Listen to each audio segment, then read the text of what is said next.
Welcome to Ethics in the Workplace, where we tackle ethical dilemmas in the professional world. I'm Julia, and joining me is my co-host, Kaja. Today we're diving into a topic that almost every college student and recent graduate has an opinion on: unpaid internships. That's right. Some see them as a valuable stepping stone into competitive industry, while others argue they exploit young workers. The question is, are unpaid internships truly opportunities for growth, or are they just free labor in disguise? Before we get into the ethical debate, let me ask you, have you ever had to decide between taking an unpaid internship or looking for a paid job? Oh, definitely. I remember back in my sophomore year, I had an offer from an unpaid internship at a real estate company. The experience would have been great, but I just couldn't afford to work for free all summer, so I have to give up in the end. That's such a common situation. It's like an invisible barrier. If you can afford to work for free, you get access to top-tier experience. If you can't, you're stuck making tough trade-offs.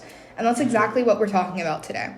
Unpaid internships are everywhere. A 2022 NACE poll found that 35% of colleges offer stipends to help students with unpaid internships, but many of these have strict eligibility requirements. Meanwhile, 80% of employees at Big Four accounting firms started as interns, showing just how critical these experiences are for breaking into top industries. But here's the problem.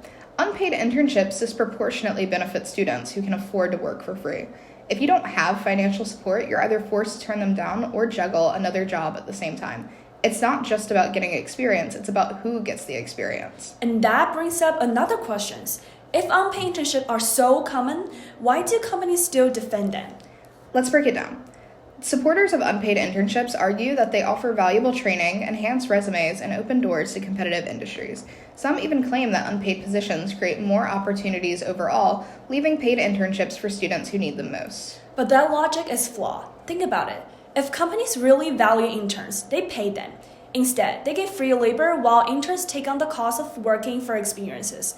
That's not an opportunity, that's exploitation. And it doesn't stop there.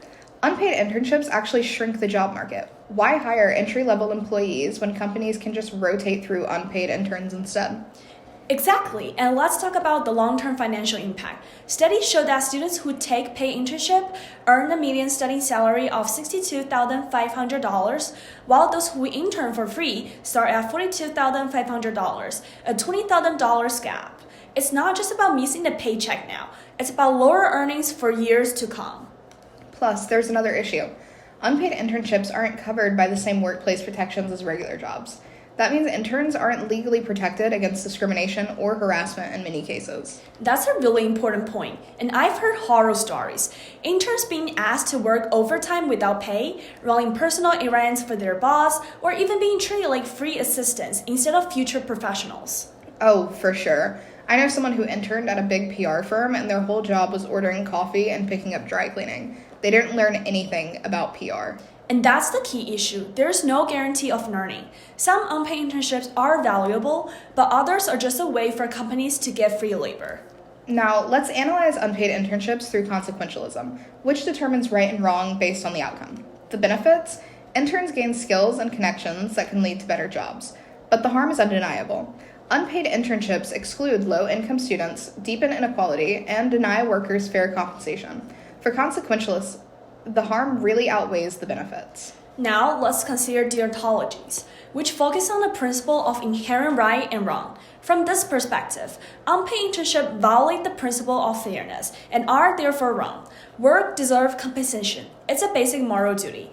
By expecting free labor, companies undermine the dignity and rights of their interns. Here's where these lenses align. Both recognize the systemic harm unpaid internships cause, but they diverge on specifics. Consequentialists might accept unpaid internships if the benefits outweigh the harm in certain cases.